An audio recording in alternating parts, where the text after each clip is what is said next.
Merci. Amen. Amen. Il sait que il sait qu'à un moment donné, tu n'as pas encore ce réflexe, il sait que tu n'as pas encore ce discernement. Il va encore revenir s'il veut encore, s'il a un message à te donner. Parce que Dieu ne nous appelle pas pour appeler, il nous appelle pour nous donner un message. Amen. J'ai d'abord un songe là à partager que j'ai eu là, je fais. Et dans ce songe, on était dans une salle. Donc à ma connaissance, ce n'est pas dans cette salle où on était normalement. Et le jour-là, on avait invité un homme de Dieu. Et on s'est rendu compte que la salle était trop petite. Il y avait tellement de gens qui venaient. Et on a commencé maintenant à chercher des chaises. Donc il n'y avait plus de chaises. Et je voyais certaines chaises comme ça dans ma tête. Je dis, si on a des chaises pliantes, on va aller... Je dois aller chercher des chaises pliantes. Et quelque part, j'ai dit, mais si on était organisé déjà bien avant, on n'allait pas avoir ces problèmes-là. Donc je me suis rendu compte. Et après, même quand cet homme-là, je suis sorti pour aller chercher des chaises, mais j'ai vu quelque part des gens qui parlaient avec cet homme-là, qui lui disaient, de toute façon, tu n'as pas bien fait de venir ici dans cette assemblée-là, parce que en venant dans cette assemblée, tu vas rentrer, ils ne vont pas te donner une enveloppe. Ce n'est pas une assemblée qui donne des enveloppes comme ça. Mais bon, lui, il n'avait pas réagi parce que ça ne l'intéressait pas. Amen. Quelque part, je me suis dit, ah, donc il y a les gens ont tellement de choses à nous reprocher. Mais ces choses-là, tant que ces choses-là, comment on dit, non, comme si ces choses-là ne sont même pas importantes devant le Seigneur. C'est-à-dire, il nous rapproche des choses qui sont inutiles. Des enveloppes, des choses comme ça qu'on attend tous les jours. Et j'ai béni le Seigneur, j'ai dit non, je partageais comme ça, moi, toujours d'être prêt. Toujours d'être prêt. De manière que quand quelque chose arrive, qu'on ne soit pas surpris. Amen. Toujours d'être organisé. Je ne sais pas où et par où le Seigneur nous amène. Qu'est-ce que le Seigneur fera? Mais nous prions le Seigneur de manière que vraiment Dieu souffle dans notre vie un esprit de réveil pour que les chrétiens soient de plus en plus réveillés. Parce que nous savons qu'il y a des gens qui se disent chrétiens, en réalité qui ne le sont pas. C'est parce que quelque part ils sont endormis par certaines doctrines qui le font croire qu'ils sont chrétiens. Ou il y a des gens qui ne savent pas du tout. C'est pour ça que nous sommes même dans cet enseignement par rapport au salut.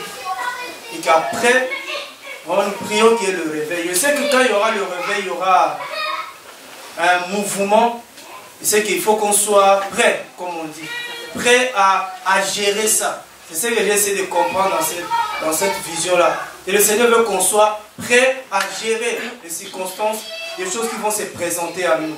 Qu'on ne soit pas débordé. Parce que ça m'avait gêné quand même, les gens étaient déjà en prière et que nous on devait sortir pour aller chercher. Parce qu'il y avait des gens qui étaient debout. À un moment donné, j'ai demandé qu'on porte les enfants, malgré qu'on a levé les enfants, mais il n'y avait pas du tout de place. Quelque part, donc, il faut que chacun de nous-mêmes soit déjà prêt par rapport à ce que le Seigneur va faire dans sa vie, avec lui. Parce que je sais que le Seigneur va travailler avec chacun de nous. Amen. Mais au niveau aussi du groupe, qu'on soit prêt à recevoir et à gérer ce que le Seigneur va nous donner à gérer. Amen. Donc après, chacun peut aller essayer de méditer. Qu'est-ce que cela veut dire?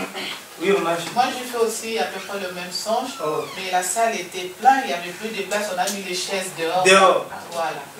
Voilà.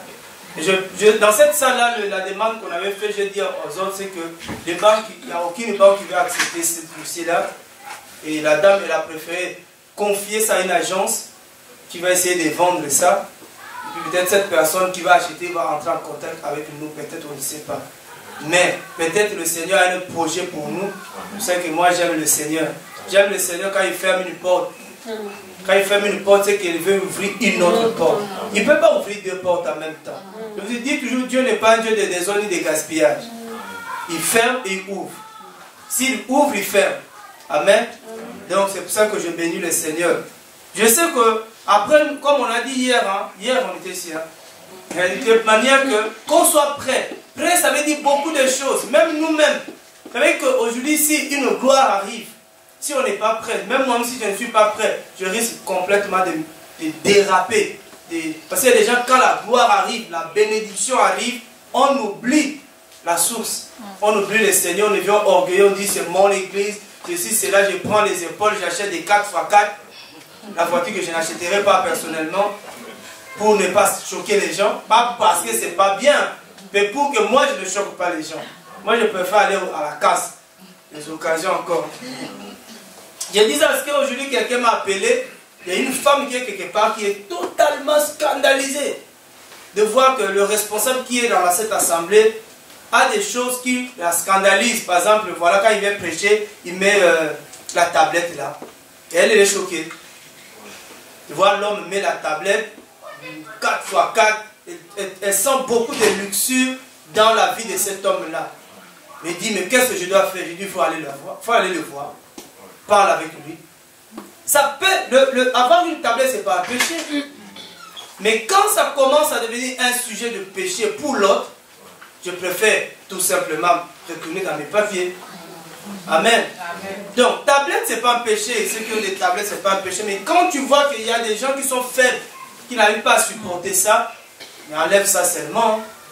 Garde ça chez toi à la maison. Amen. Amen. Voilà. La Bible ne veut pas que nous soyons des sujets de scandale, d'objets de chute pour les autres. 4x4, c'est pas mal. Comme je vais bien voir maman Julie avec 4x4. Que Dieu la bénisse. Amen. Amen. Mais moi, tasse, c'est pas ça. Amen. Si ça ne scandalise pas, pourquoi pas. Mais on ne veut pas trop ça. Gloire à Jésus. Amen. Et continuons à prier. Quand ça va arriver, que chacun de nous soit prêt. Voilà. Surtout moi le premier. Que je sois prêt à gérer la bénédiction que le Seigneur va répandre sur nous. Voilà, sinon on va continuer. Je pense par rapport à ce qu'on a dit hier, je ne sais pas si quelqu'un a une question. Il n'y a pas une question, c'est que tout va bien, gloire à Jésus. Matthieu chapitre 7.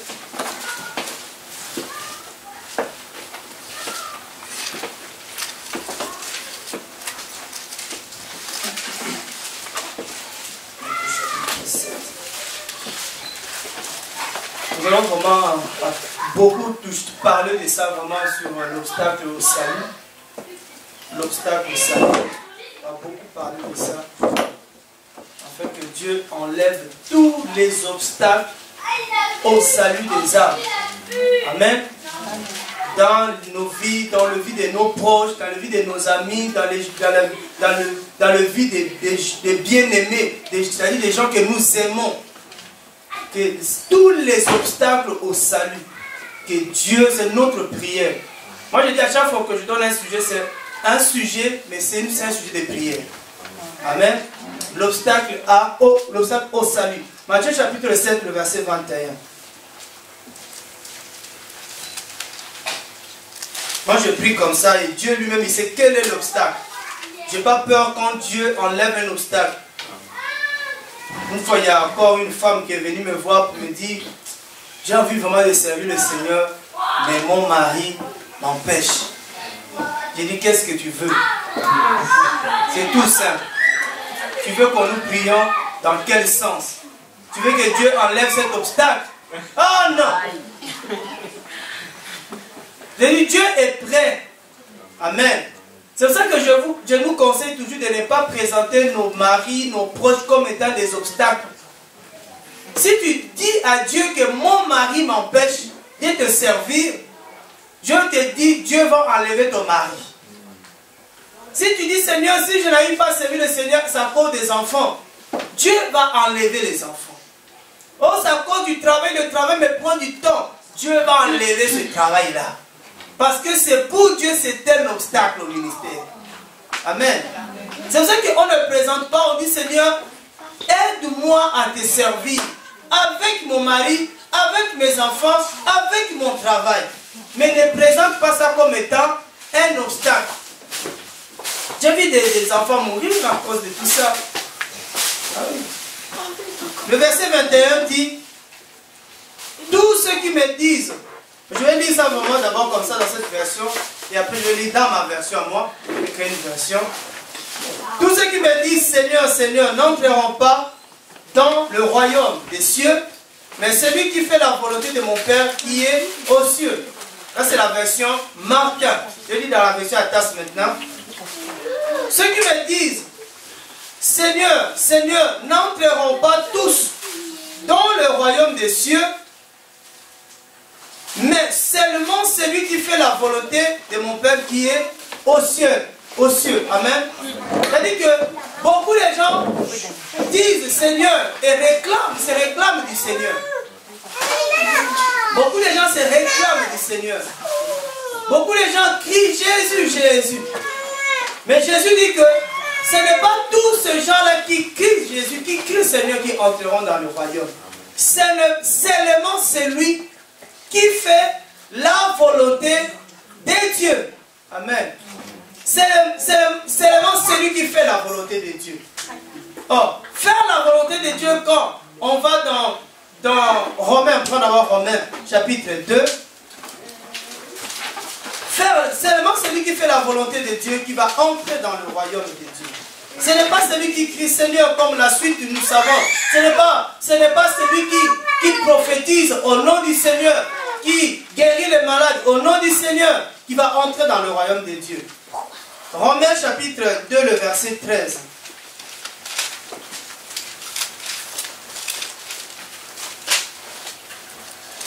Romains chapitre 2, le verset 13.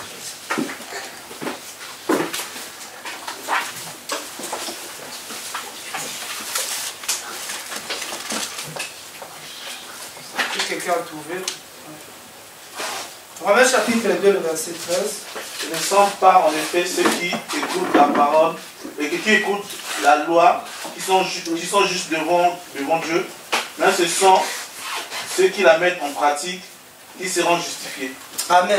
Donc, vous voyez, faire la volonté de Dieu, c'est observer la parole de Dieu. Amen.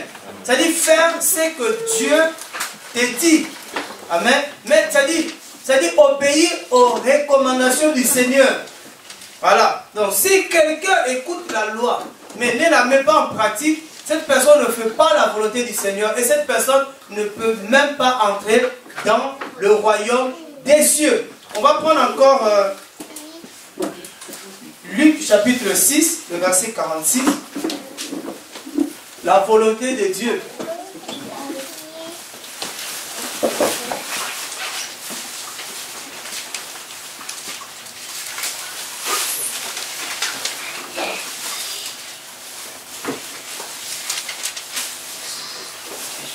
Luc 6.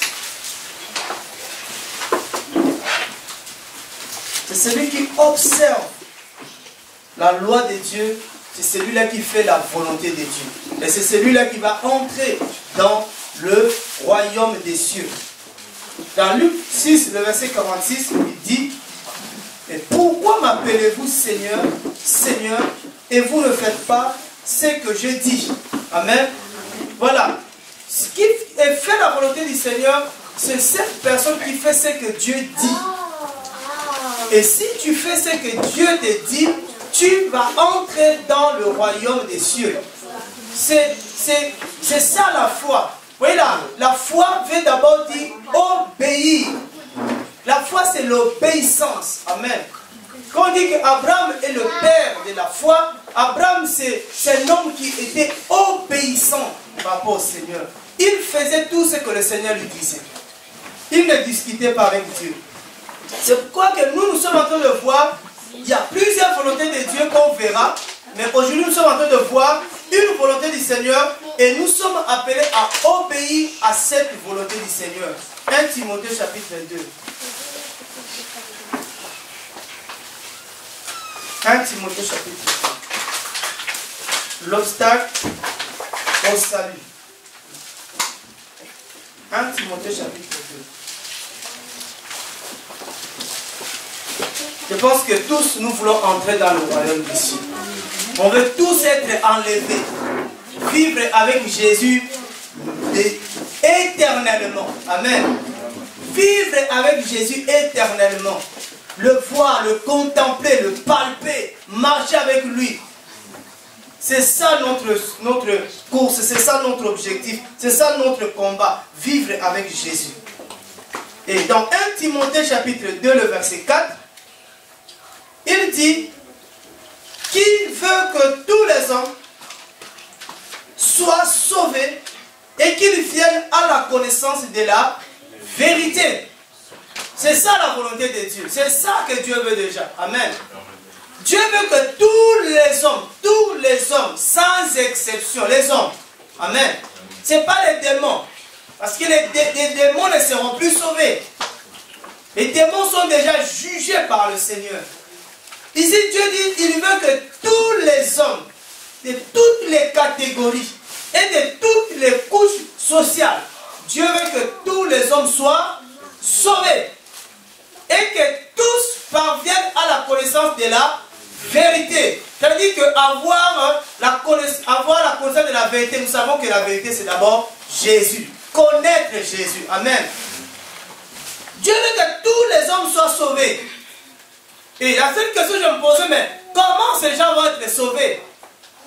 Il y a quelque chose à faire pour que les gens soient sauvés. Il y a même un homme a posé cette question à Paul.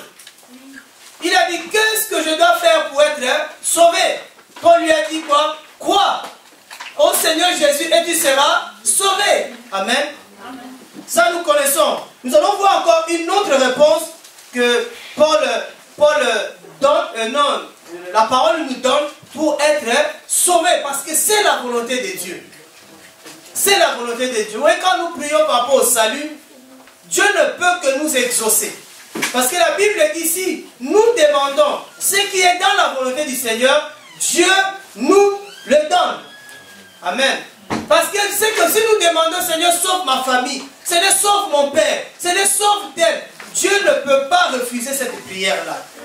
Il va exaucer cette prière. Parce que c'est une prière qui est dans la volonté du Seigneur. Amen. Nous avons déjà dit que Dieu n'exauce que sa volonté. Dieu ne fait que sa volonté parce qu'il est souverain. Amen. Et dans Romains maintenant chapitre 10, la vérité c'est Jésus.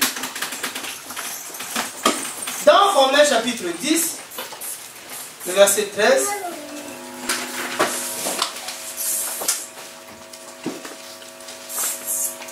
pour être sauvé, donc nous allons voir et entrer dans enlever cet obstacle-là. Romains chapitre 10, le verset 13. Romains nous dit, car quiconque invoquera le nom du Seigneur sera sauvé. Qu'est-ce qu'on dit dans la version de Constantin? Romains 10. Romains 13. Ça dit, car quiconque invoquera le nom du Seigneur sera sauvé. Il y a une autre version qui dit autrement. Oui, toute personne qui fera appeler au nom, le Seigneur sera sauvé. Amen. Donc toute personne qui va faire appel à mon nom sera sauvée. Donc invoquer le Seigneur, c'est faire appel à Dieu pour être sauvé. Donc, et nous avons vu là, on a dit que ce n'est pas celui qui écoute la loi qui est juste devant le Seigneur, mais c'est celui qui observe la loi. Et là, j'ai compris que pour invoquer, c'est pour être sauvé, il faut invoquer le nom du Seigneur. Voyez?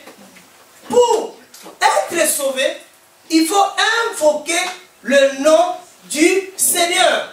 Mais regardez maintenant le verset 14.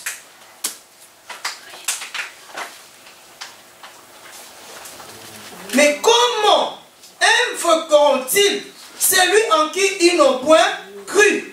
Et comment croiront-ils à celui dont ils n'ont point entendu parler? Oui. Tu peux lire dans ma version? Oui. C'est parole de vie. Lis un peu la parole de Dieu. Mais comment s'adresser au Seigneur si on ne croit pas en lui? Et comment croire au Seigneur si on n'a pas entendu parler de lui? Et comment entendre parler de lui si personne ne l'annonce? Ah, Amen. Comment on peut croire au Seigneur si on n'a pas entendu parler de lui? Donc, on revient que pour être sauvé, il faut d'abord invoquer. Il faut croire en Dieu. Vous voyez? Donc, vous voyez que le mot invoquer veut dire quoi? Croire. Ça ne contredit pas ce que Paul avait dit à cet homme. Il lui avait dit tout simplement, il faut invoquer le Seigneur. Il faut croire au Seigneur pour être sauvé. Mais tu ne peux pas croire à ce Dieu-là si tu n'as pas écouté. Écoutez. Amen. Écoutez quoi? La vérité. Celui qui n'a pas entendu la vérité ne peut pas croire à la vérité et ne peut pas être sauvé. Ajoutons à ça Jean 8. Comme ça, on va faire quelque chose. Jean 8.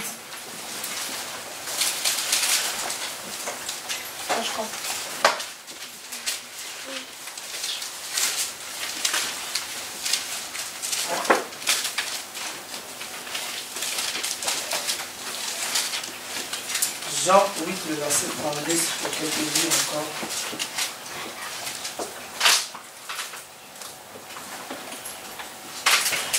Jean 8, 32. Vous connaîtrez la vérité et la vérité vous rendra libre. Amen. Amen. Donc, vous connaîtrez la vérité et la vérité vous rendra libre. Être libre, c'est être sauvé. Amen. C'est être sauvé. Donc, qu'est-ce que nous comprenons? Nous comprenons que personne ne peut être sauvé si, premièrement, il n'a pas écouté la vérité. Et personne ne peut écouter la vérité s'il n'y a personne qui lui dit la vérité. Il faut que d'abord tu entends la vérité et deuxièmement que tu crois à la vérité. Et si tu crois à la vérité, là tu peux être sauvé. Et c'est là, en regardant tous ces passages, je suis arrivé à dire, mais les gens ne peuvent pas invoquer la vérité parce qu'ils ne connaissent pas la vérité. Vous voyez? Dieu dit que mon peuple périt faute de connaissance parce qu'ils ne connaissent pas la vérité. Et il ne peut pas connaître la vérité s'il n'y a personne qui leur prêche la vérité, qui leur annonce la vérité. C'est pourquoi hier nous avons dit que tu ne peux pas prétendre, tu ne peux pas dire que tu aimes quelqu'un si tu es incapable de lui dire la vérité que tu connais. Vous voyez? Et la question c'est que, qu'est-ce qui empêche les gens, cette question que nous nous posons, qu'est-ce qui empêche les gens, comme on dit, de croire à la vérité? C'est ça l'obstacle. On a vu d'abord, c'est parce que ces gens-là n'entendent pas la vérité. Ils n'ont pas l'occasion d'entendre la vérité. Ceux qui n'entendent pas la vérité, eux, ils ne pourront jamais croire à la vérité et ne pourront jamais être sauvés. Ça, c'est logique. Amen. Mais maintenant, qu'est-ce qui empêche d'autres personnes de croire en Jésus-Christ? Donc, il y a tous ces obstacles que nous sommes en train de soulever. Premièrement, c'est l'ignorance. Le fait d'ignorer la vérité parce que tu ne sais pas. Tu es dans la catégorie des ignorants. Tu ne sais pas. Et quand tu ne sais pas, tu ne peux pas non plus croire. Et l'autre obstacle, comme on dit, au salut, c'est que c'est l'incrédulité dont on nous parle ici. C'est-à-dire l'incrédulité, c'est que la personne a entendu la vérité, mais la personne refuse de croire. Amen. Il a entendu la vérité, mais il ne veut pas croire. Ça, c'est l'incrédulité.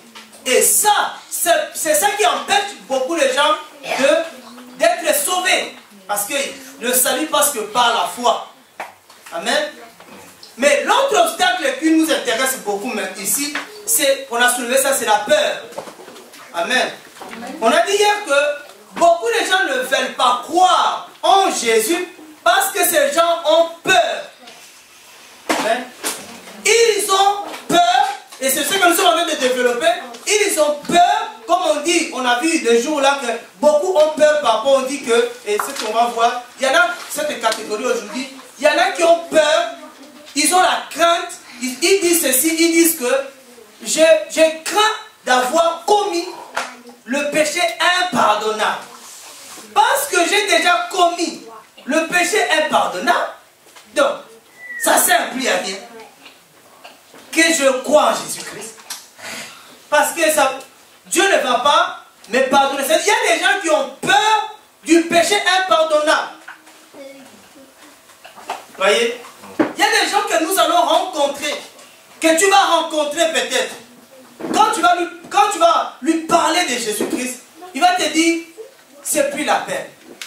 J'ai déjà commis le péché impardonnable. Parce que quand on nous dit que si le Fils vous affranchit, vous serez réellement libre de quoi? Libre du péché. Amen. Parce que le vrai problème, notre ennemi, c'est le mal. Notre ennemi, c'est même pas les démons. Celui qui nous fait mal, qui nous fait du tort, c'est le péché. Parce que quand le péché c'est une porte, le péché c'est une invitation. Quand tu commets un péché, tu peux attirer en toi un jugement de Dieu. Quand tu commets un péché, c'est comme si tu fais ce qu'on appelle un appel d'air. Donc tu dis aux démons, venez. Parce que les démons c'est comme des mouches. Amen. Des mouches, il y a des mouches. Si tu vois des mouches quelque part, c'est qu'il y a une situation un peu bizarre. Parce que les mouches n'arrivent pas pour arriver. Amen. Il y a toujours quelque chose qui attire les mouches quelque part. Et les démons sont comparés à des mouches. C'est pour ça que les gens, au lieu d'attaquer le péché, ils attaquent les démons. Parce que quand tu attaques un démon, c'est ce qu'on fait souvent. Quand il y a des mouches, qu'est-ce qu'on fait? On les chasse. Faites une expérience, les mouches, ils ne partent pas. Les mouches, ils vont s'accrocher sur le plafond. Et après, quand ils vont voir que l'effet qui les chassait n'est plus là, les mouches vont revenir sur leur proie. Les mouches ne partent pas. Amen. Et les démons, c'est comme les mouches. Au lieu que les gens se fatiguent à chasser les mouches et les gens, il faut attaquer, enlever cette chose qui attire le mouche. Si faites cette expérience, si c'est que nous jamais observé ça, tu enlèves cette chose, tu amènes ça à 2 km. Va voir à 2 km ce qui se passe. Les mouches vont aller là-bas. Alléluia. Et c'est pour ça qu'il y a des gens qui nous fatiguent. Tu chasses aujourd'hui les démons, demain il y a encore les démons. Après les démons, il n'y a que lui qui est habité par les démons. Il y a un problème. Qu'est-ce que les démons viennent faire chez toi? C'est que tu as ouvert une porte. Amen. C'est pour ça que nous on attaque le péché. Même Hébreu nous dit, vous n'avez pas, on peut lire ça. On peut lire ça. On peut lire ça. Hébreu chapitre 12.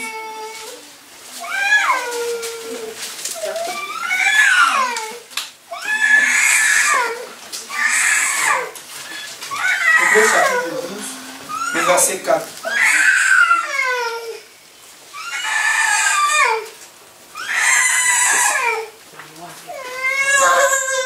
Hébreu chapitre 12, le verset 4.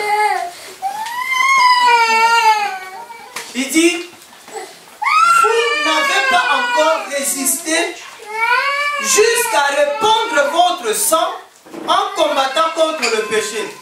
Tu as déjà fermé ta Bible, Tristan? Ouvre. Ouvre, lis-nous d'abord Hébreu chapitre 12. Le verset 4. Lis Hébreu chapitre 12, le verset 4. Hein? Je me livre la voix après. Hébreu chapitre 12, verset 4. Je vais voir ce que Parole de vie déclare.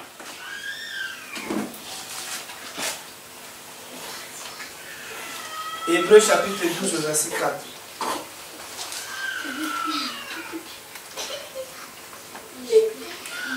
combattons contre le péché. Vous n'avez pas encore résisté jusqu'à la mort.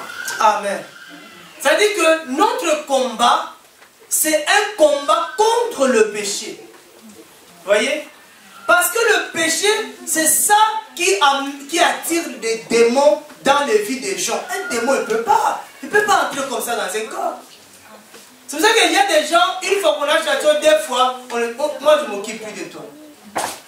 Parce que tu répares toujours dans la même chose. Et nous n'avons pas lutté, toi on disait hier, nous n'avons même pas lutté contre le sang, contre la chair. Mais notre combat, c'est un combat contre le péché. Et même pour éviter de combattre le péché, parce que déjà, on est fatigué de combattre les démons, les principautés, les autorités, nous on va enlever seulement le péché, parce que quand on enlève le péché, les démons n'ont plus de raison d'exister. Amen. Et maintenant on va loin de nous. On n'attaque même plus le péché, mais on attaque la tentation. Vous voyez? Parce qu'avant qu'il y ait péché, il y a d'abord la tentation. La tentation, c'est un piège que le péché tend. Une fois que tu manges le fruit, là le péché dit que voilà, je viens parce que dans ta bouche, j'ai senti l'odeur d'un fruit. Amen. Il y a des fruits, quand tu manges, ça attire des mouches. Il y avait une mangue comme ça au pays. Quand tu manges quand tu es en train de manger cette mangue, je te dis, il y aura des mouches vont venir autour de ta bouche. Vous connaissez ça, non? Cette mangue-là. Dès que tu commences à manger ça, ça coule tellement, ça a comme une sauce là, des liquides qui sortent. Je te dis, tu auras des mouches. Mais quand un enfant mange ça, tellement les enfants mangent en désordre, quand un enfant mange ça, mais tu prends des mouches, tu chasses les mouches. Papa, il faut te débarrasser de ça. Amen. Donc, pour éviter que je puisse avoir des mouches et à lutter avec des mouches, à combattre des mouches sans fin, qu'est-ce que je dois faire si je ne mange pas la mangue? C'est tout simple. Amen. Mais parce que j'aime cette mangue. Amen. Parce que tu aimes ça. Voyez le problème. Parce que tu aimes cette mangue, tu es tenté malgré toi. Tu dis, je n'arrive pas à m'en passer de cette mangue. Dès que tu passes auprès de la mangue, tu as envie de manger. Mais tu sais que si je mange ça, des fois on s'enfermait, mais une mouche va se rentrer. Une mouche va trouver une porte pour entrer t'embêter. Amen. Donc, voilà bien, c'est pour ça que j'ai dit, même pour me soulager, en pas lutter tout le temps avec le péché, je préfère attaquer maintenant dans le racine. Ça attaquer même le péché, c'est-à-dire les occasions de chute. Ouais. Il y a des occasions de chute, il y a des choses qui ne sont pas de péché, mais qui sont des pièges pour le péché. Une fois que tu fais ça, tu vas pécher. Hier, on a vu Satan, même si Satan a d'abord tenté l'homme. L'homme n'avait pas encore péché. Jusqu'au moment où elle a vu. La Bible dit que d'abord, elle a vu d'abord, elle n'avait pas goûté. Elle a vu d'abord que ces fruits-là étaient bons. Par la vue seulement. C'est ça qu'on doit faire attention à ce qu'on voit, à ce qu'on regarde. Il y a beaucoup de choses, le fait que tu as vu cette chose, le péché, tu vas finir par pécher. C'est-à-dire que les yeux, Dieu nous a donné les yeux pour voir, mais il y a des choses, dès que tu vois, enlève tes yeux. Et plus le Seigneur que ce que tu as vu ne t'amène pas à consommer, parce que péché c'est consommer. Quand on dit que Adam et Ève avaient consommé, ils avaient mangé. Tant que tu n'as pas mangé, tu n'as pas péché. Mais tant que quand tu vas manger, tu as péché. Amen. Même si j'ai envie, mais j'ai dit non, je ne vais pas manger. C'est comme ça qu'on a amené à manger à Daniel. Daniel, Michael et tous le compagnon là. Ils pouvaient manger, mais ils ont dit nous, on ne va pas manger ça. Ils n'avaient pas péché. Hein. Amen. Dieu va donner à Pierre une nappe de sauterelle. Pierre dit à Dieu, oh, je n'ai jamais mangé de telles choses. Parce que Pierre ne voulait pas outrager la loi de Dieu. Vous voyez? Il y a quand tu consommes, quand tu manges, quand tu acceptes. C'est pour ça qu'on dit, on ne dit pas amen à tout. Quand je dis amen à quelque chose, c'est que je suis d'accord avec cette chose-là. Amen. Et là, je participe à ces œuvres. Donc, nous péchons. Nous sommes tentés avec les yeux. Nos yeux, là, nous devons prier pour nos yeux. Seigneur, ferme mes yeux. Nous disons à nous, par exemple, qui sommes mariés, je ne peux plus continuer à voir de belles femmes. Non, elles sont, moi je dis toujours, comment elle est bonne, ou elle est bien. Tu es bien, mais belle, c'est fini là. Mais tu es marié, mais tu continues encore à voir d'autres femmes. Ah, je dis d'autres femmes, putain, elle est vraiment là. C'est les yeux. Mais tu peux prier. Je te conseille de prier comme ça. Seigneur, là, ferme mes yeux pour ne plus voir d'autres femmes que ma femme. Amen. Parce que je parle spirituellement, tu verras les gens, mais tu ne le verras pas. Amen. Et il y a une autre chose qui nous amène encore nous autres à pécher, c'est les oreilles. Alléluia. Amen. Les oreilles, c'est par rapport à ce que j'entends. Parce que l'oreille sert à... Les oreilles servent à entendre. Il y en a qui n'écoutent, il y en a une qui écoute et l'autre qui entend. Bon, c'est pas l'enseignement d'aujourd'hui. Mais les oreilles, d'une manière générale, c'est là où tu entends des choses. Maintenant, ce que tu entends, il faut faire attention à ce que tu entends. Parce que ce que tu entends peut devenir péché pour toi. Donc, quelque part, c'est à toi de dire pardon, pardon. Pardon, ce que tu veux me dire là. Va dire aux concernés. Parce que moi, je viens te parler. Je prends l'exemple, je vais voir maman, je lui dis, moi, Julie, Freddy, elle va entendre. Et elle, comment elle va gérer ça dans son cœur? Ce que je lui dis peut devenir pour elle un péché par rapport à Freddy. C'est pour ça que nos oreilles doivent entendre soit la voix de Dieu, quelle est la voix de Dieu de toutes les façons. Même c'est-à-dire, quand un frère me parle, il faut que ce soit Dieu qui me parle à travers sa bouche. Nos oreilles sont là pour entendre les oracles de Dieu. Qu'est-ce que Dieu me dit pour ma famille? Qu'est-ce que Dieu me dit pour la nation? Qu'est-ce que Dieu me dit pour mes frères? Pas pour entendre la voix de Satan, parce qu'elle avait écouté la voix de Satan. Alléluia. Donc, il y a les yeux qui nous font pécher parce que nous ne gérons pas bien notre organe là. Mais il y a les oreilles parce qu'on entend tout et de n'importe quoi. Il y a des choses quand tu entends, tu dois refuser. Dès que tu dis oh là, non, je ne veux pas entendre ça. Il y a aussi leur grand frère, la bouche. C'est leur grand frère. La bouche. Ou grande sœur. Amen. Ils sont tous ensemble. La bouche par rapport à ce que je dis. La Bible, Jacques nous dit de faire attention que la bouche, elle fait pécher tout le corps.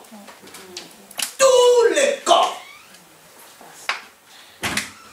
Hier, j'ai parlé avec un homme là de Mayotte là.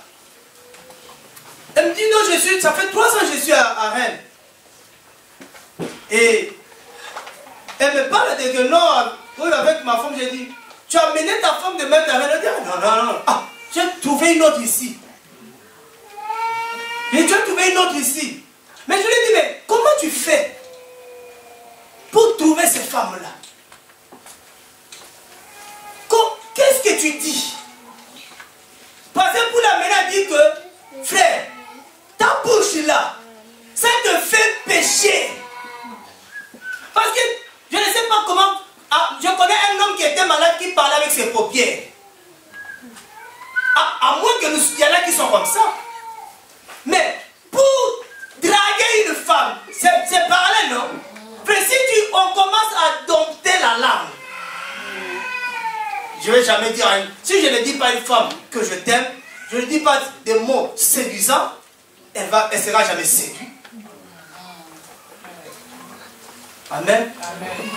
Je ne sais pas si nous ne sommes pas des hommes, nous sommes des hommes. Alléluia. Si on veille à la bouche, on ne va pas pécher parce que la bouche amène tous les corps. Tout notre corps. L'oreille, les oreilles, les yeux.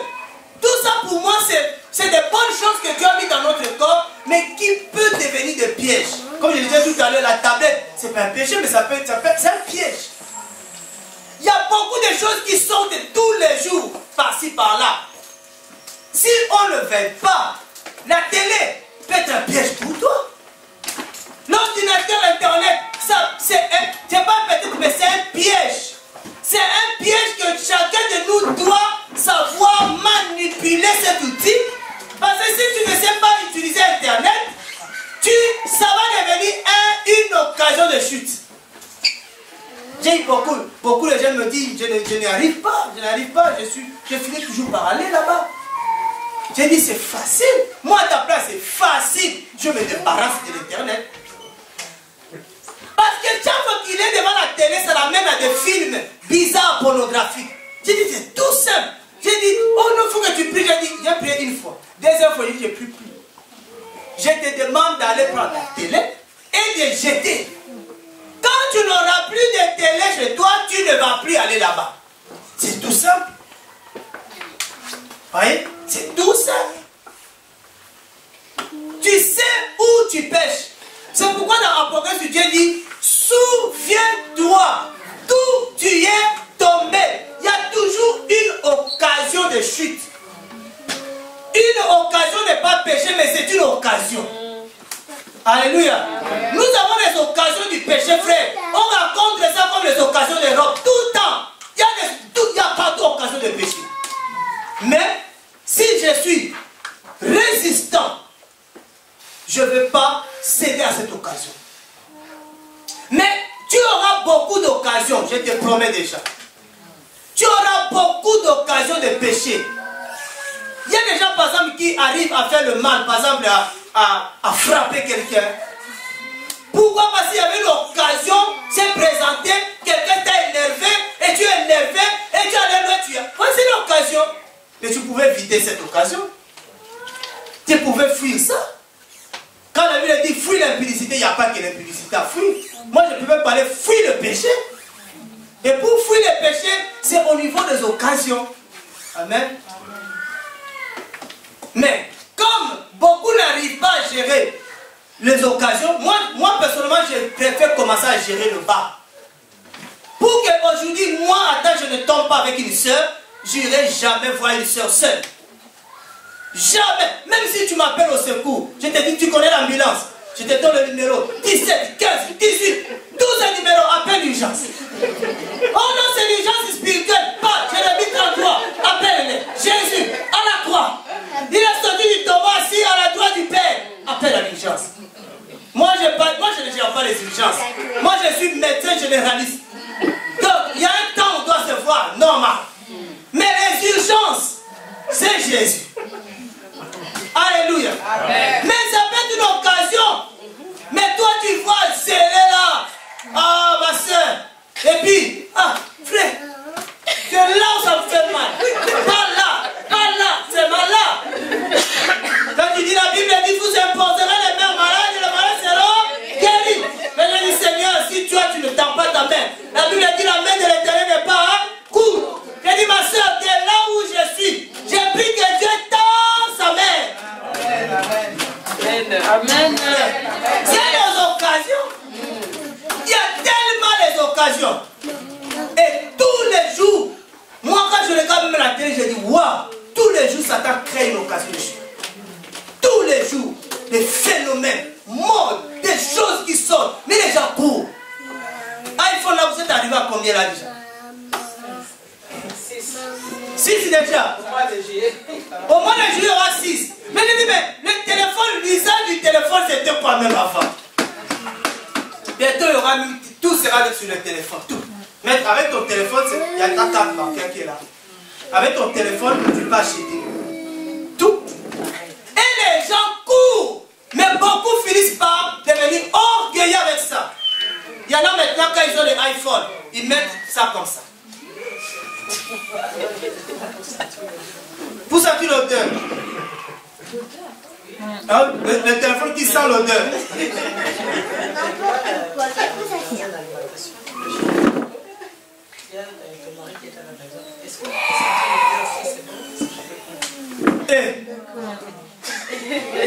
Mais le problème c'est que ça peine ces choses-là qui sont.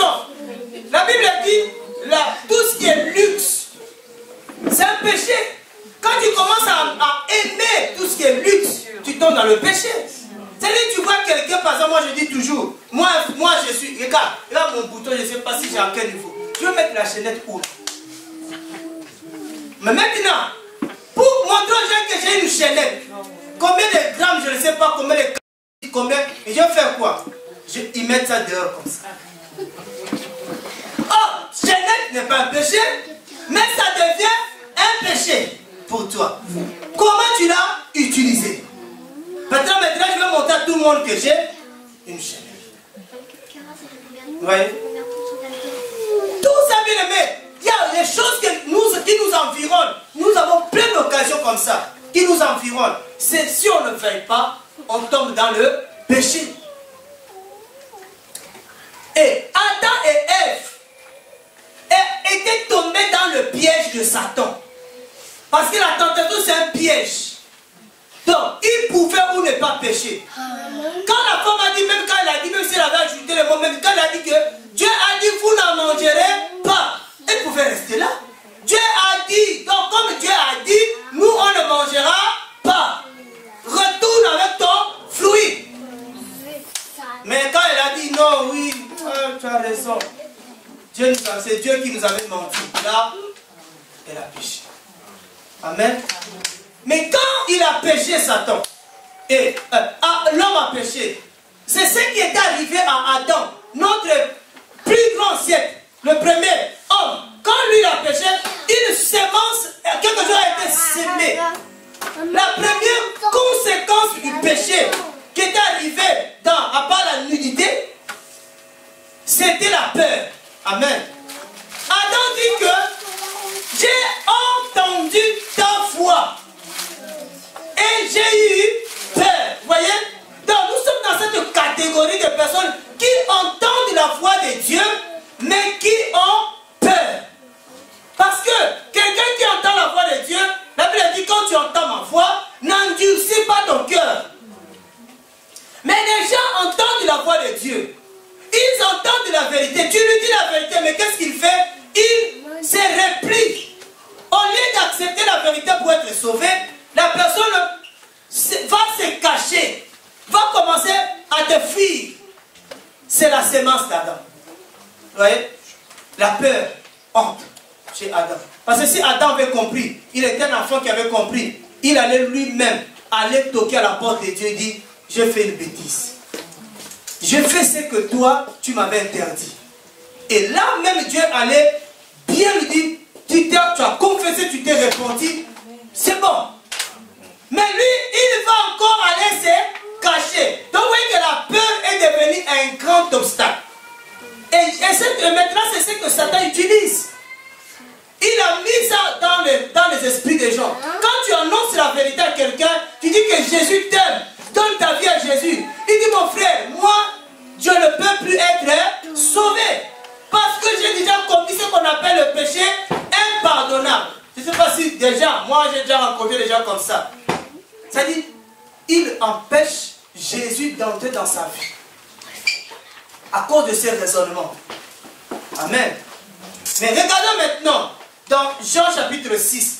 Parce que nous allons rencontrer ces gens-là. Qui sont déjà désespérés.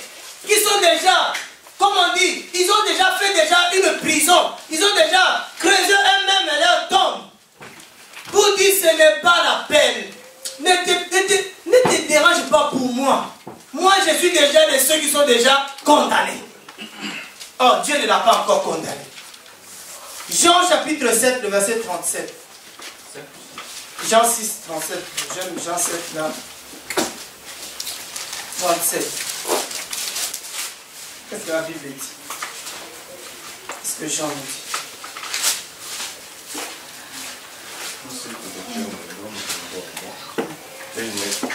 Je ne mettrai pas dehors celui qui vient en moi. Ah, voilà l'assurance de Jésus qui donne à tout ce monde. Tout ce que le Père me donne viendra à moi. Je ne mettrai point dehors celui qui viendra à moi. Donc quand nous rencontrons une telle personne, tu lui dis, si tu vas chez Jésus, tu retournes voir Jésus. Jésus dit qu'il ne te mettra jamais dehors. Est-ce que tu as déjà essayé d'invoquer Jésus? Est-ce que tu as retourné voir Jésus pour dire à Jésus que tu es pécheur et que tu étais dans le péché et que Jésus sauve-moi de ce péché? Vous voyez? Et deuxièmement, on va voir Ésaïe. Ésaïe 55. Je vous donne des catégories de personnes que nous allons de plus en plus rencontrer. Dieu ne cherche pas à condamner les gens. Non. Dieu veut sauver les gens. Jésus veut sauver le monde. Ésaïe 55, le premier verset. Vous tous qui avez soif, venez aux eaux. Même celui qui n'a pas d'argent, venez acheter et manger. Venez acheter du vin et du lait, sans argent, sans rien payer. Amen. J'aime cette parole. Il dit, vous tous qui êtes altérés, les gens qui ont soif, il dit, venez aux eaux. Aux eaux. Et vous qui n'avez point d'argent, venez acheter et manger. Venez acheter sans argent et sans aucun prix du vin et du lait. Amen. Maintenant, je ne peux pas, quand je vois comme ça, comment déjà je m'arrête d'abord entre parenthèses. Comment des gens peuvent demander de l'argent aux gens? Il dit, si tu veux du lait, parce que le lait est l'image de la parole. Amen. Dans 1 Pierre 2 là-bas, nous présente, le lait est l'image de la parole.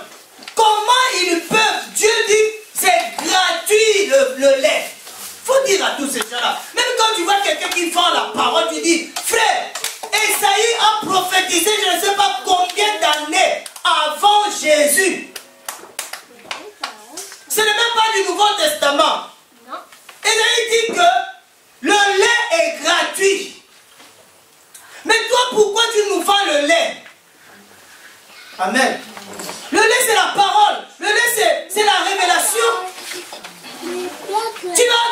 Tu vas prêcher ta parole, tu vas mettre ça sur un CD et tu nous vends ça. Il dit, non, attends, il dit quoi? Il dit, moi dans ma version, il dit, sans aucun prix. Même ceux qui osent dire 1 euro, 1 euro c'est un prix. Amen. Il y a quelqu'un qui m'a dit, il est en train de faire ce qu'on appelle, quoi, c'est pas la banque de, mais il y a un autre terme qu'on utilise, ça dit que tu vas prendre des choses, des nourritures, et tu revends aux chrétiens, mais à un prix trop bas. C'est pour les encourager à avoir l'habitude, pour ne pas s'habituer au gratuit. Mais ici, il dit c'est gratuit, sans aucun prix. Moi je dis cet homme, écoute, si c'est que tu le reçois gratuitement, tu dois donner ça aussi gratuitement. Même les secours catholiques le font. Mais comment les chrétiens peuvent se comporter plus, même les chrétiens sont plus méchants que les païens. Si on commence à vendre, moi j'ai eu un souci quand on avait notre conférence à Béton. Mais j'ai reçu des anciens autour de moi. Nos frères, on doit vendre. Moi je dis, ici arrête, on ne vend pas la parole. Même 1 euro, pas même 1 euro. Oui, mais c'est pour mettre dans le multimédia, j'ai dit multimédia fait partie de l'assemblée.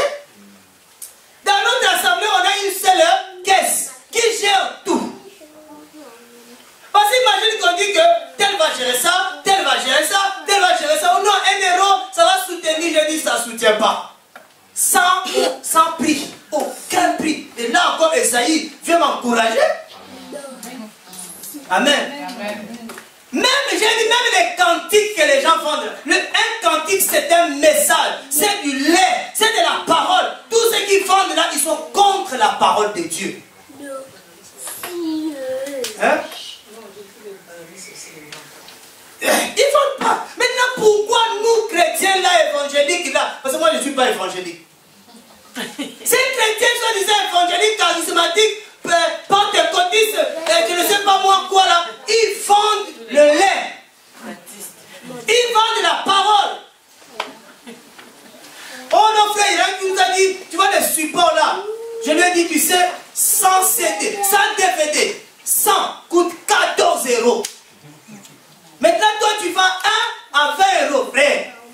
Si tu n'es pas voleur, il y a un autre terme plus grave que ça. Un vrai escroc, c'est les escrocs. Alléluia. Et du vin, on le vin est l'image du Saint-Esprit de l'onction. Il va prier pour toi, il demande une offrande spéciale pour prier pour toi. Ah! Mais lui, celui qui lui a donné l'onction là, l'a vendu. Est-ce que quand Dieu nous donne l'onction, il nous vend ça? Non. Avant que je prie pour toi, tu mets d'abord l'enveloppe là. Ah! Venez, c'est gratuit. Vous imaginez quand on dit aux gens comme ça, il y a des gens qui nous critiquent parce que nous, on dénonce tout ce qui est payant. J'ai dit, même les gens qui les écoutent et qui les supportent, c'est qu'ils sont possédés. Il n'y a pas un autre terme. Entre celui qui te donne gratuit et celui qui te vend, tu vas aller chez qui? Nous soyons vraiment vrais, sincères. Ah. L'éclair dit que tout est gratuit. Toi, tu vas aller à Carrefour. Vous voyez un peu. Donc, ces gens-là, ils cherchent autre chose. Mais les gens aillent là où ils payent. Mais ils aiment payer. Ouais. Mais nous, Dieu ne veut pas qu'on paye. Dieu veut que ça soit gratuit. Donc, il faut dire à cette personne, attends, Dieu dit, viens aux eaux. Parce que les eaux, c'est Dieu lui-même. L'eau que les enfants d'Israël buvaient dans le désert, c'était Jésus-Christ de Nazareth. Et il dit, viens aux eaux.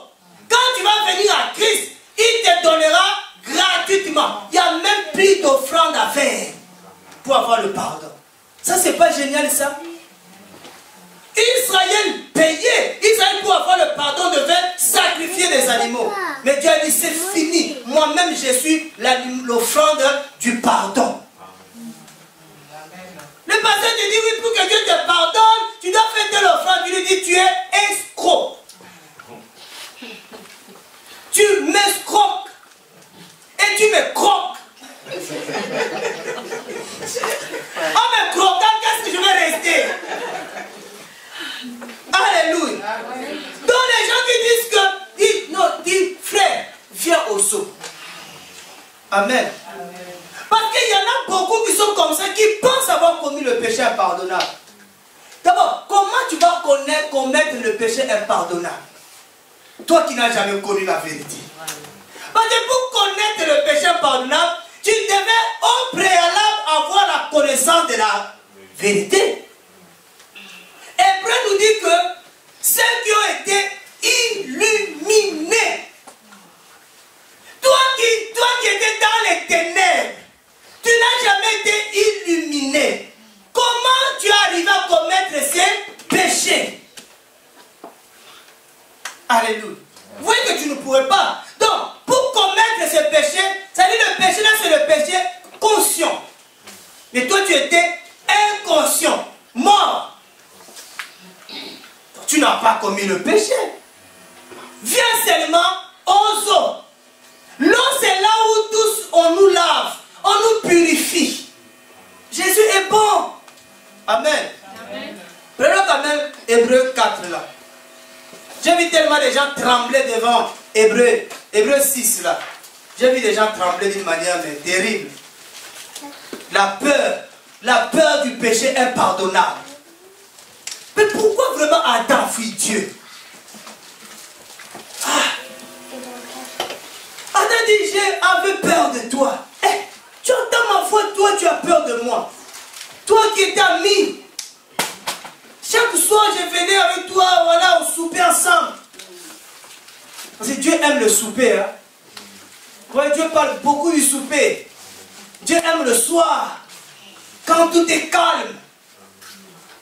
Là il vient. Parce qu'il sait que dans la journée on est tellement pressé dans tous les sens, de boulot, de ceci, de cela. Il dit le soir tout le corps se repose, tout le monde se repose. Il dit là Dieu vient maintenant parler avec toi. Souvent Dieu nous parle beaucoup le soir. Hébreux 6, à partir du verset 4. Or, il est impossible que ceux qui ont été une fois illuminés, c'est-à-dire éclairés par le Seigneur. Toi, tu ne savais même pas. Et tu dis que non, tu as déjà commis le péché. Non, tu ne peux pas. Tu ne peux pas commettre ce péché-là. Et qui ont goûté le don céleste, qui ont été faits participants du Saint-Esprit. Voilà, déjà. Toi, tu ne pouvais pas être participant du Saint-Esprit parce que pour avoir le Saint-Esprit, il faut avoir au préalable accepté Jésus. Tu n'avais pas commis. Amen. C'est pour ça qu'il dit, oui, j'ai été baptisé. Tu lui dis, tu as été baptisé, mais tu n'étais pas sauvé.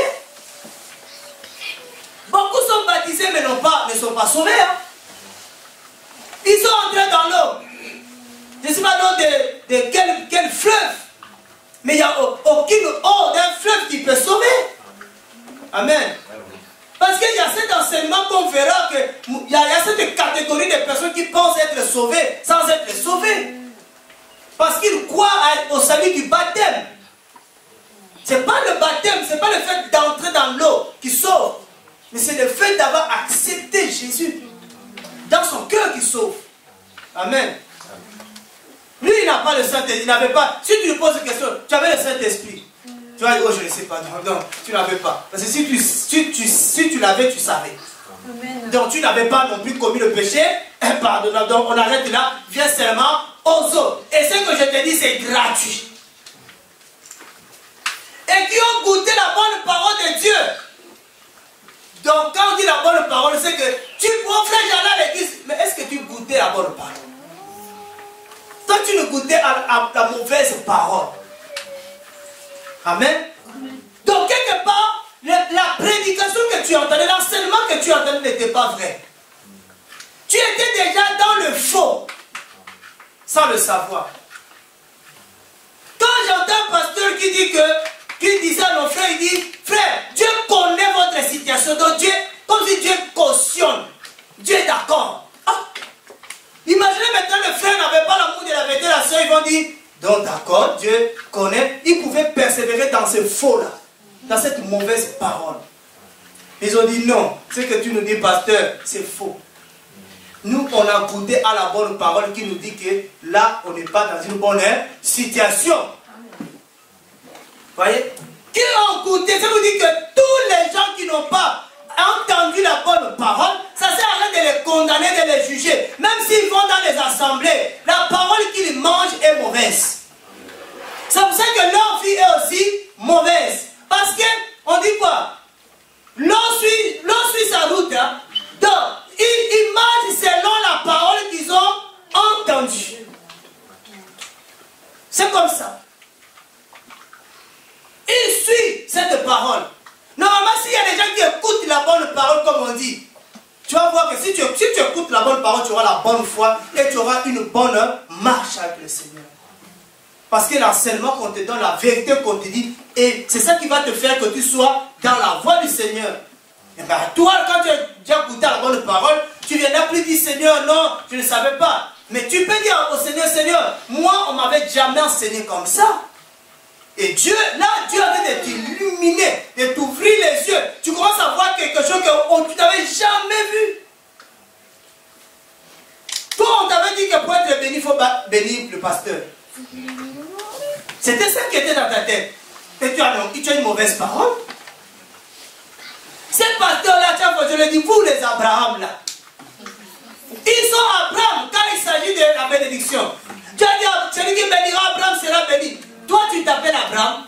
Est-ce que tu es le cousin d'Abraham? Même le fils d'Abraham est né, il ne s'appelait pas Abraham. Vous voyez, quand il s'agit là, et il devient des Abraham. Mais quand autre chose, ce n'est pas Abraham. Amen. Celui qui bénit Abraham, Dieu le bénira. Mais qui est Abraham? Quand il y a une CD, il y a les groupes qui font des CD là. Et si c'est les groupes de l'église, ils appellent, dès que ça sort, ils appellent à l'église. Qui veut acheter ça pour 150 € et je vais payer pour bénir les groupes. Pour bénir. Il y a des gens aussi qui viennent. Qui achètent. Ils participent à des mauvaises œuvres de Satan. Parce que ces gens-là, c'est des commerçants, comme on a dit hier. Tu vois, tous les gens-là que Jésus a chassés dans le temple. Des changeurs, des vendeurs. C'est des vendeurs de l'évangile. Ils vendent de l'huile. L'huile, il a donne-moi, je vais faire des frites avec ça. Ils te vendent la bouteille d'huile soi-disant d'onction. Frère, avant que Jésus arrive, il y a les sacrificateurs et ils avaient la capacité de faire l'huile qu'on appelait l'huile d'onction. Mais quand Jésus est venu, on n'a plus besoin de ça.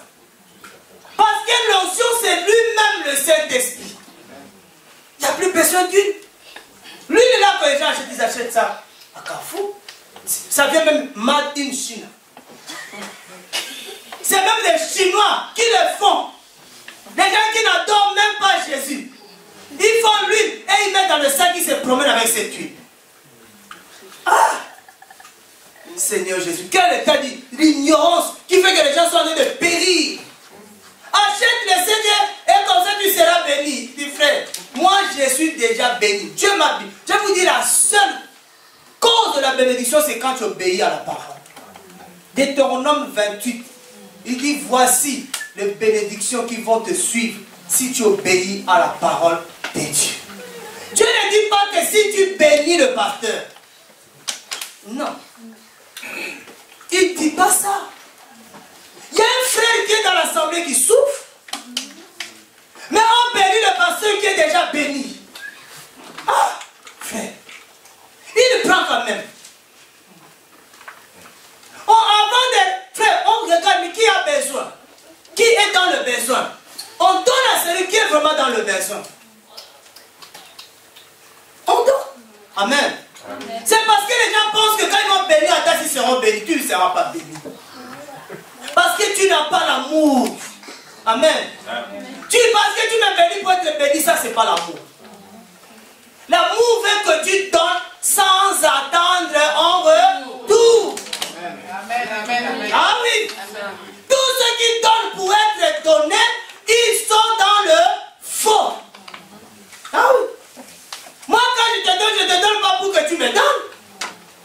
Si comme ça tu vois, si vous ne suivez pas les infos, je vous dis, suivez pas les infos. Il y a un homme, une femme politique qui a dit que si elle devient responsable, elle va instaurer le principe de donnant-donnant. C'est pour ça que cette association-là de donnant-donnant, j'aime pas entrer dedans. Ok, non, pour que moi, si quelqu'un, il y a une association comme ça, donc, toi, tu vas aider, quand toi, tu seras dans le besoin, et aussi viendront t'aider. Moi, je n'entre pas là. Moi, j'assiste quand je peux. Et si, les jours que j'ai dans le besoin, les gens ne peuvent pas, ils sont libres. Alléluia. Amen. Donc, vous voyez que tout ça, c'est le faux. Maintenant, toi, tu avais déjà entendu le faux comme ça. Tu pensais être dans le vrai, mais tu étais dans le faux. Ça veut dire que chacun de nous doit prier aussi, demander, Seigneur, toi-même éclaire mes yeux, éclaire mon esprit par rapport à ce que je mange. Le jour que Dieu viendra t'ouvrir les yeux, tu dis, est-ce que tu sais ce que tu manges? Dieu va te dire, hey, tu vois tout ce qu'il y a dedans dans ta parole que tu manges. Le jour-là, tu vas chercher à vomir. Amen. Amen. Donc, il n'a jamais goûté à la bonne parole. Il ne peut pas commettre non plus un péché impardonnable. Parce qu'il y a des églises où on laisse le concubinage, l'impudicité. Le passé, il tolère ça. Mais toi, pour toi, c'est normal aussi. On a le témoignage d'une sœur hein, qui nous a dit, si vous ne m'avez pas rencontré, j'ai parti en enfer parce que dans mon église, l'impudicité était normale. Ah oui? Il dit, le pasteur savait. Le pasteur m'a dit que non, on n'a pas besoin de ça. Vous voyez? C'est des psys. Ils sont dans le moral. Ce sont des modèles. Ah. Des modèles impudiques. Mais voilà. Comme ça, lui-même, quand on va l'attraper, il dit, mais frère, tu me dis, toi aussi, je t'avais laissé ton dossier. Donc on est pareil. Vous voyez que, ça dit, il y a beaucoup de choses qu'on faisait parce qu'on était dans l'ignorance. Et on ne pourrait jamais dire, Dieu, j'avais combien de péchés, pardon. Je ne savais pas, je n'étais pas bien enseigné. C'est vrai, nous, on insiste. Comme ça, si tu viens me dire que je ne savais pas, je dis, toi, tu es menteur. Tu savais. Maintenant, si tu veux aller pécher, pas pécher. Parce que je ne vais pas t'interdire de ne pas pécher. Mais nous, on dit la vérité. Amen. Celui qui avait goûté, on dit aussi, aux puissances du siècle à venir, qui ont goûté la bonne parole de Dieu et les puissances du siècle à venir. S'il retombe, non, le mot retomber, c'est que j'aime le français. Le français, c'est quand même bien. S'il retombe, ça dit pour retomber, c'est que d'abord tu étais debout. Tu étais une fois debout et tu retombes. Il était debout. Donc tu étais déjà tombé. Depuis tout le temps là, tu n'étais même pas tombé, mais tu étais allongé. Parce que les morts sont allongés. Dieu, Jésus dit, je vais te relever, mais gratuitement. Alléluia. Amen. Il y a des gens, frère, il y a des gens, quand ils viennent, ils te disent, frère, tu as, vraiment, c'est parce que tu as été patient envers moi, tu as persévéré. Si tu m'avais laissé, peut-être je n'allais pas donner ma vie à Jésus. À cause de ça, je vais te faire une offrande. Frère, refuse. Refuse cette offrande-là. Amen. Amen. Dis, pourquoi tu veux me faire l'offrande? Parce que moi aussi, j'ai été relevé. Et quand moi, j'ai été relevé, je vais faire l'offrande à qui? L'offrande du salut. L'offrande du salut, c'est Jésus-Christ. Amen. Amen. Il n'y a plus d'offrande du salut aujourd'hui. Ah. S'il retombe, soit changé de nouveau par la repentance, vu que quand il crucifie de nouveau, le Fils de Dieu, il l'expose à l'opprobre. Donc, il faut, quand tu vois cette personne, lui dire, est-ce que toi tu es tombé? Est-ce que toi tu connaissais Jésus? Non, toi, tu n'étais pas tombé, tu étais mort.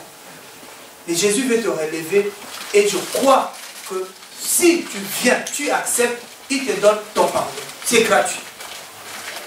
Amen. Il y a des gens comme ça qu'on va rencontrer. Hébreux chapitre 10. Oui.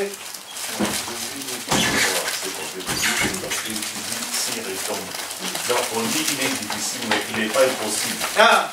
Parce qu'on dit que si un frère commet un péché, il y a un péché qui mène à la mort. Donc, si, comme on avait dit récemment, si quelqu'un arrive au niveau de blasphémer le Saint-Esprit, là c'est autre chose. Mais pour quelqu'un qui peut tomber, donc il peut être relevé. Bien que c'est difficile, mais avec l'aide de Dieu, il peut revenir à la raison.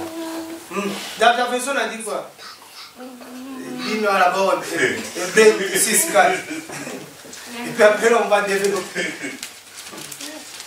Non, Hébreux 6:4, il dit, car il est impossible. Il est impossible que ceux qui ont été une fois espérés, qui ont goûté les dons célestes, qui ont eu part au Saint-Esprit,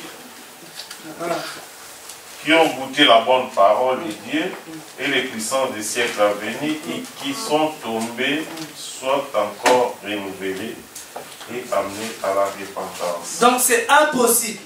Oh, il est impossible. Donc c'est pas difficile. Mais, ça dit, pourquoi tu comptes là, après maintenant je vais te donner raison après. C'est que si tu tombes 1000 fois, tu tombes, tu peux être, je dis peux. Parce que c'est ça la miséricorde de Dieu. Mais si tu commets le péché impardonnable, ça c'est fini. Mais combien de fois tous les jours nous péchons? Il y a des choses différentes. C'est pourquoi je vais y a deux choses différentes. Il y a péché et pratiquer le péché. Amen. Quand on parle de tomber ici, ce n'est pas le fait de commettre un péché. C'est de retourner dans le péché. Est-ce qu'on se comprend? Tous les jours, nous péchons, tous. La Bible dit, si quelqu'un dit qu'il n'a pas de péché, c'est un menteur. Mais ce n'est pas que parce que j'ai péché que je suis devenu pécheur. Non. Avant, j'étais pécheur. Quand j'accepte Jésus, je suis sauvé. Mais tu es sauvé, mais tu continues quand même de temps en temps à commettre des péchés. Mais si tu retournes dans tes vomissements, tu retournes dans le monde, tu redeviens pécheur. C'est-à-dire tu abandonnes la vie chrétienne, tu abandonnes la foi, comme Hyménée et Alexandre, que Paul cite. C'est des gens qui étaient retournés dans le monde. Vous voyez? Donc, ils n'étaient plus des chrétiens. Oui, c'est par là que j'ai dit que donc, on arrive on commence à blasphémer. Donc, parce que la Bible dit qu'ils ont crucifié. Puisqu'ils crucifient pour leur part le Christ de Dieu et l'exposent à l'ignominie. De nouveau. Donc, il y a un mot qui est là, je ne sais pas si là. De nouveau. Et ce mot-là est très important. Voilà. C'est-à-dire qu'il crucifie de nouveau. Parce que Christ n'est plus à la croix. Mais et il crucifie. Comment? Parce que plus à la croix, il a fait l'œuvre, c'est-à-dire qu'il nous a racheté premièrement de la main du diable. Donc il nous a racheté de la main du diable parce que avant les hommes appartenaient à Dieu. Mais quand les hommes ont péché, légalement, le diable a pris de l'ampleur sur nous. Donc il a pris le pouvoir sur nous. Or, Jésus-Christ est venu pour accomplir un œuvre à la croix. Donc, tout d'abord, pour nous racheter de la main du diable. Donc, il a laissé couler son sang à la croix pour nous. Et quand quelqu'un reçoit Jésus-Christ dans sa vie, comme étant son Seigneur et son Sauveur dans la vie personnelle, il le croit dans son cœur, il confesse de sa bouche, donc la personne est sauvée. Donc le salut, c'est le fait d'échapper à un danger. Donc il a échappé à un danger qui était le diable, qui était un danger pour lui. Donc, il est devenu maintenant fils de Dieu. Or, si je vois les contextes actuels, comme tu as dit que tout le monde, parce que Jésus-Christ, quand on l'a appelé bon, il a dit il n'y a qu'un seul qui est bon, c'est Dieu. Mais Jésus-Christ n'avait pas commis de péché. Mais il a dit ça par rapport à ce qu'il est venu faire à la croix. Par rapport à sa nature d'homme. Par rapport à ce qu'il est venu accomplir à la croix. Or, bon, par rapport à ce que moi j'ai compris, ou je comprends, parce qu'il dit, si tu vois ton frère commettre un péché qui mène à la mort, il faut prier pour lui. Parce qu'il y a un péché qui mène à la mort. Donc, il y a la mort physique, mais il y a aussi la mort spirituelle. Parce que quand Dieu a dit à Adam que le jour que vous en mangerez, vous mourrez, quand Adam et Ève ont mangé le fruit de l'arbre, ils étaient morts spirituellement d'abord. Donc, il y avait le contact qui était rompu entre l'homme et Dieu. Après la mort, parce que ce que nous vivons, nous le vivons spirituellement. C'est-à-dire, si spirituellement je suis fort, physiquement aussi je vais conquérir les choses. Mais si spirituellement je suis faible, c'est par là aussi il y a des fois, on est fils de Dieu, mais il n'y a rien qui marche, il y a des échecs, il y a des défaites, il y a beaucoup de trucs dans sa vie. Donc, moi, je ne sais pas si quelqu'un tombe aujourd'hui et peut revenir, même si le fils de Dieu, il peut revenir à la raison. Mais si quelqu'un commence à blasphémer, là, c'est... Mais c'est quoi blasphémer? C'est ça que je suis en train de finir, ces mots-là, blasphémer. Blasphémer, on peut dire, si tu dis blasphémer, c'est un gros mot, hein? C'est un mot difficile. Même si tu vas chercher dans le dictionnaire, mais ça veut dire quoi blasphémer? Et après maintenant on dit que la Bible lui-même nous donne maintenant des définitions. Que blasphémer, c'est commettre un péché volontairement. Déjà. C'est lui. C'est quoi il dit, prenez Hébreux 10, 29. Parce que sinon, on va dire, je n'ai pas blasphémé. Ne pas blasphémer celui qui n'avait pas la connaissance de la vérité, mais nous qui avons la connaissance de la vérité, nous pouvons blasphémer. Donc on doit faire attention de ne pas blasphémer. Parce que blasphémer, il dit, donc devant Dieu, il dit, de combien plus grand tourment pensez-vous donc sera jugé? Dit, celui qui aura foulé aux pieds le Fils de Dieu et aura tenu pour une chose profane le sang de l'alliance par lequel il avait été sanctifié, qui aura outragé l'esprit de grâce. Vous voyez, la Bible définit maintenant le péché contre le Saint-Esprit. Parce que quand on lit, par exemple, quand Jésus a dit à Matthieu 12, il dit, attention de ne pas commettre le péché contre le Saint-Esprit. Tu ne sais pas qu'est-ce que Jésus voulait dire. Parce qu'on te dit le péché contre le Saint-Esprit, mais tu vas me dire, peut-être j'ai déjà commis ça. Et si Dieu ne vient pas nous aider, bibliquement, pour nous dire, mais c'est quoi ces péchés, peut-être j'ai déjà commis, et que je sache pour arrêter de commettre ce péché.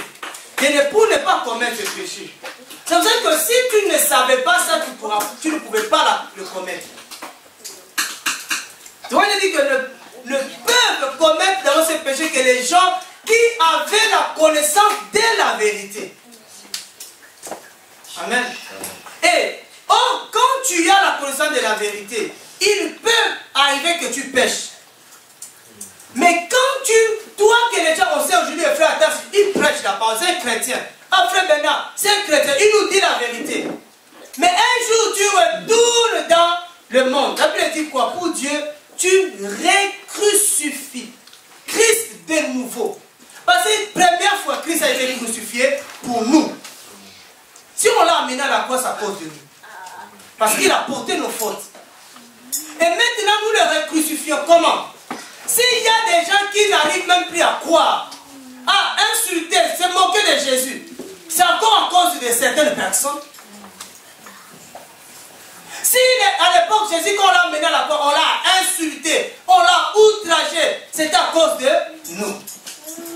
Maintenant, s'il y a des gens qui insultent encore Jésus, qui outragent encore la parole, c'est encore à cause de nous. Moi, c'est pour ça que nous, on ne veut pas être dedans. Pourquoi on va dire, mais attends, vous là, moi, quand j'étais à l'université à Kinshasa, on avait un professeur là, moi, personne ne le comprenait. Tous les chrétiens pensaient qu'il était athée. C'est-à-dire, on pensait que l'homme là, il avait des mauvaises œuvres. Chaque fois, bizarrement, il connaissait tous les faits. Quand ça a commencé à un moment donné à Kinshasa, ça dit, avant qu'on arrive, qu'on commence à les études, avant que le procès arrive, on chauffe dans la prière. Mais lui, il était où? On ne sait pas. Mais il connaissait tous les frères, tous les chrétiens qui étaient là. Et quand un chrétien pose la question, il dit, baisse ton là. Pourquoi il est contre les chrétiens comme ça? Pas bizarrement les jours de son examen.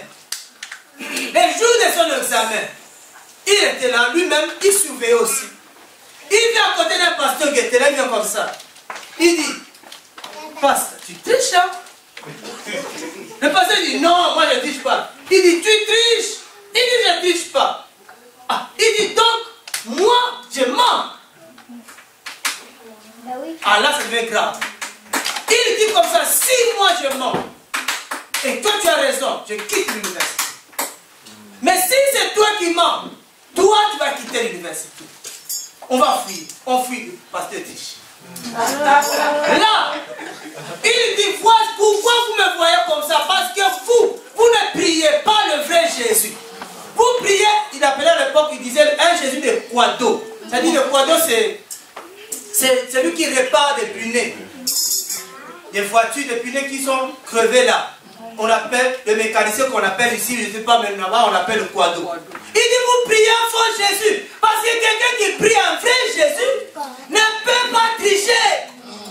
On dit, j'ai dit, donc il n'était pas athée. Mais il savait qu'il y en a qui se disaient chrétiens qui priaient le matin là, mais qui étaient faux. Donc, vous voyez que, quelque part, si cet homme pasteur. Donc ce pasteur-là, quelque part, à cause de son comportement, il crucifie encore Christ à la croix. Alors, ce n'est même pas à juger ou à discuter. Jésus dit, si tu le fais, tu es déjà parti loin de lui. Tu as commis le péché. Mais si tu as commis le péché, tu es tombé dans le péché, Dieu, qu'est-ce qu'il dit? Il dit dans l'Apocalypse, souviens-toi, répands-toi. Parce que si tu ne te répands pas, il dit, je ferai quoi? Je viendrai enlever le chandelier. Dès qu'il enlève le chandelier, c'est fini. C'est fini.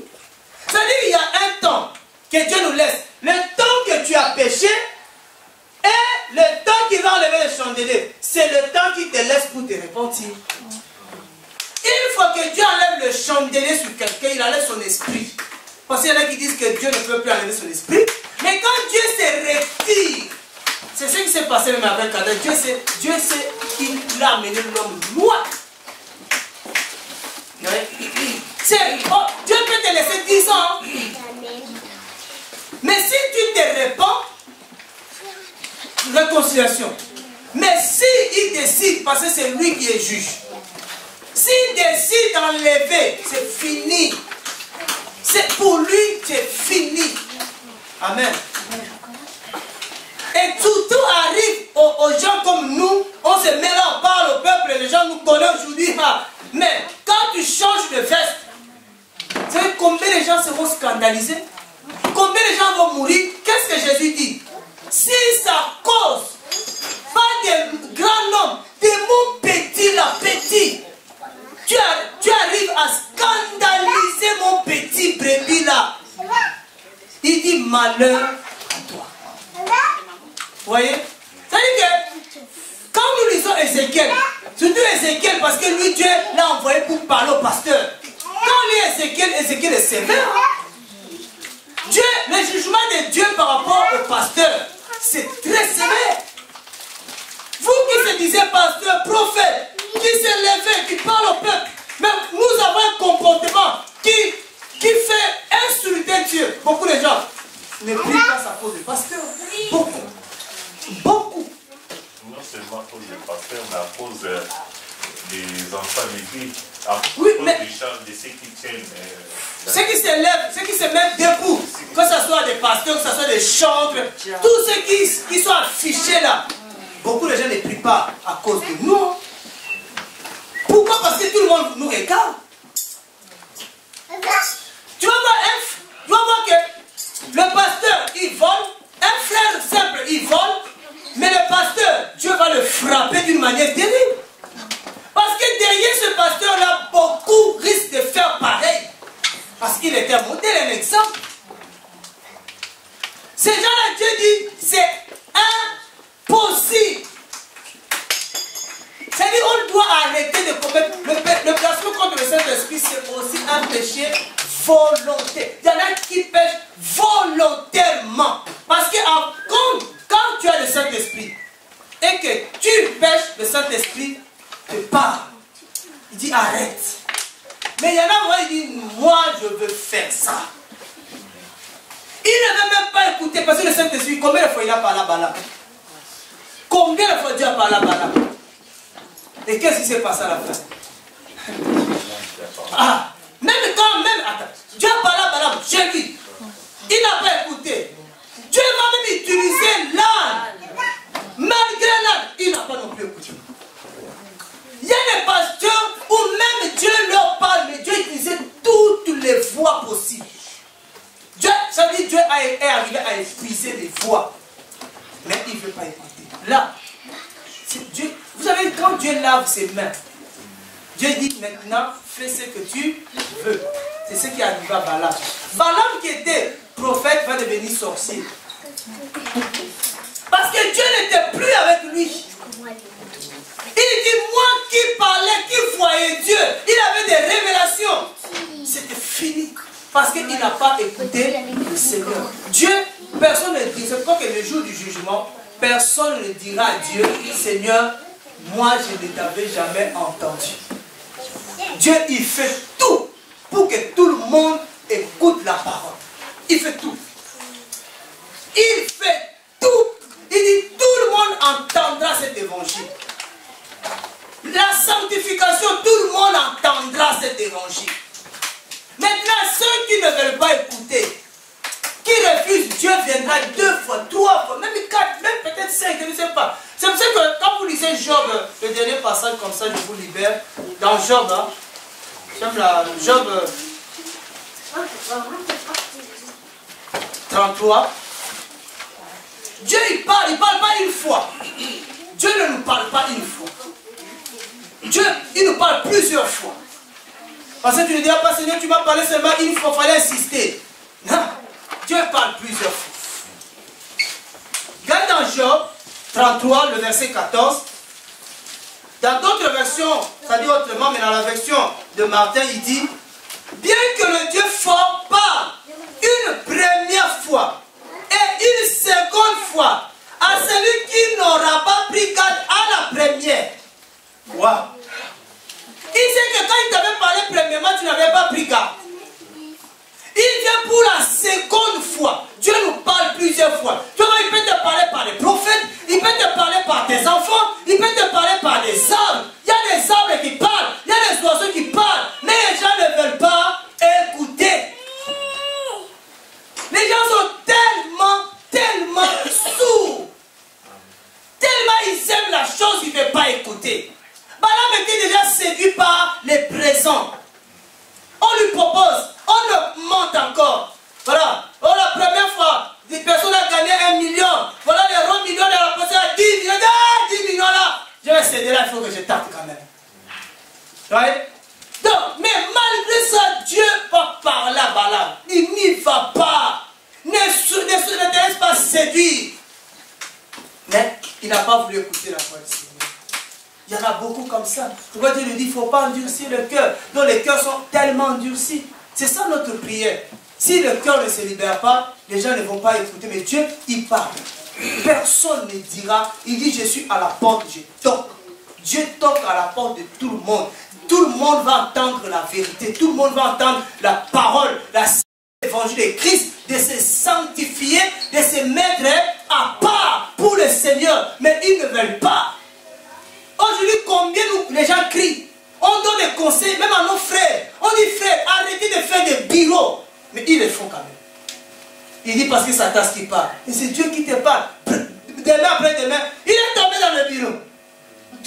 Tu vois? Parce que tu as été têtu. Comme s'il y a des gens qui rêvaient dans leur vie avoir des bureaux.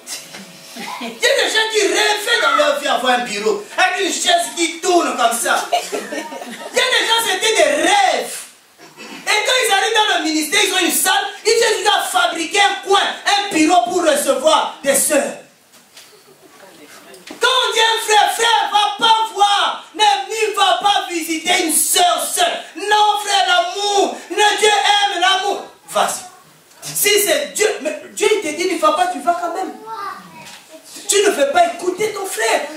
Si ton frère même tu ne l'écoutes pas, comment tu vas écouter même ces vrais dieux-là? Tu penses que c'est de la jalousie? Non. Et c'est comme ça que beaucoup sont tombés. Beaucoup sont tombés comme ça.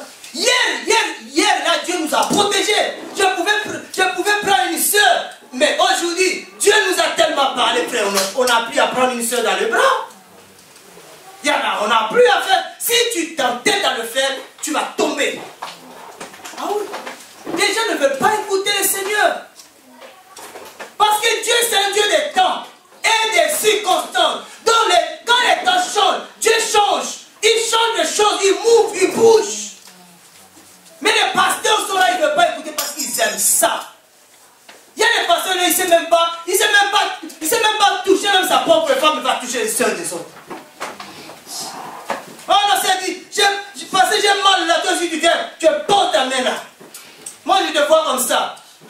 C'est fini là, frère, tu vas t'asseoir là. Appelle ta femme. Dieu te donne la même onction que Dieu me donne maintenant. Et porte ta main. Ah oui. Parce que moi je vais poser ma main dans ton ventre que tu seras guéri. Je vous ai dit, la main de l'Éternel n'est pas courte. Moi, je fais comme ça, Dieu allonge sa main. Alléluia. C'est parce que Dieu nous parle. Il faut le dire que Dieu nous parle. Maintenant, Dieu veut parler à tout le monde, mais à travers ta bouche. Amen. C'est-à-dire, quand les gens ne t'écoutent pas, quand ces riches-là est allé en enfer, il a demandé à Dieu quoi? C'est l'enfant Abraham. Dieu a dit, si les prophètes qui sont là-bas, ils ne les écoutent pas, c'est pas les morts qui vont écouter. Ces prophètes-là, c'est nous, à qui Dieu donne le message du temps de la fin, qui est le message de la sanctification, sans laquelle personne ne verra le Seigneur. Si ils ne t'écoutent pas, même les morts, même Moïse revient, ils ne vont pas écouter Moïse, parce qu'ils aiment ça. Prévenez que ces gens-là, quand même il y aura l'enlèvement, même pendant le temps de l'Antichrist, Dieu va envoyer encore les prophètes. Ils ne vont même pas écouter ces prophètes-là. Ouais. Donc, ne te prends pas. S'ils ne t'écoutent pas, toi tu as déjà fait ton travail, tu as parlé. Moi j'ai compris que mon travail c'est de parler. C'est pour ça que personne ne m'arrêtera de parler. Parce que si tu m'arrêtes de parler, c'est que je ne vis plus. Donc, notre travail c'est seulement de parler. Le reste c'est son travail, c'est le travail. Tu parles quelque part, tu rentres chez toi, tu dis Saint-Esprit, j'étais au numéro 17. Tu lui fais les rapports, comme ça lui il va venir continuer le travail. Ce n'est pas à nous de finir, lui c'est lui qui fait la finition. Amen. Alléluia. Amen. Mais il faut, avant qu'il y ait la finition, il faut qu'il y ait une structure, il faut qu'il y ait une ossature qui est posée, il faut qu'il y ait quelque chose qui est posé, le Saint-Esprit vient, il finit seulement là, la chose. C'est ça notre travail. On doit parler à tout le monde. Il conduit sans permis. Pasteur, sans permis. Le seul moyen, comme Paul dit, je le livre à Satan. Pas des gendarmes, messieurs. Arrêtez-vous. Là, au moins, tu as compris, Dieu t'a livré. Ah oui. Il y a quelqu'un comme ça, j'ai appris même aujourd'hui. On pensait que la personne avait le permis. Oh, rien. Non, c'est même ma femme m'a dit, si tu as le permis, moi aussi je dois avoir le permis. Quand même, elle n'a pas le permis. Elle conduit sans permis. Mais il y a des gens qui se disent, je ne viendrai pas prier là-bas. Il sait que s'il vient ici, il va entendre ça, ça va lui faire mal. Il y a des gens qui te fuient parce que tu veux t'aider dans la sanctification. Parce que tu as le message de la sanctification. Et ces gens-là te fuient. Ils te donnent des raisons bizarres. Mais c'est le message que tu as qui fait fuir les gens. Alléluia. Amen. Mais on va continuer le travail. Amen. Amen. On va continuer le travail par la grâce du Seigneur. On ne va pas, même si les gens nous critiquent, nous on n'a que ça comme ça. Même si on parle de ça, on va revenir là. Je déteste le péché. Parce que le péché, c'est ça qui nous a amené la mort. Amen. On ne peut pas, qui aime la mort? Personne. Alléluia. Mais on doit ouvrir nos bouches et déclarer ce message. Si quelqu'un dans le péché lui dit, frère, tu es dans le péché, répands-toi d'abord, après on prie. On ne va pas prier. Parce que si je prie, ça sert à rien, les mouches vont revenir. Il y aura encore des mouches demain ici. Amen. Amen. Donc voilà, on a débordé quand même un peu. Gloire à Jésus. On continue demain encore. Amen. Demain encore comme ça.